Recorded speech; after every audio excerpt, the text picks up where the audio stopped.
Every altars that have called you barren,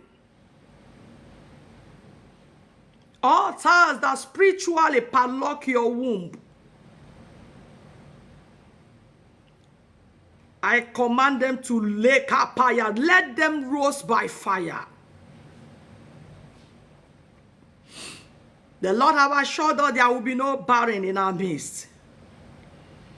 Whoever have taken your picture,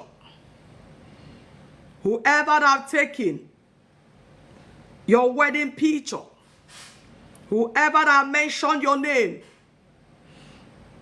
and they have called you barren, they have carried evil sacrifices.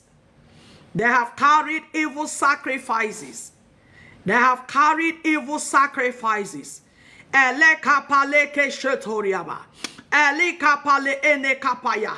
Ele kaparakatale abasa.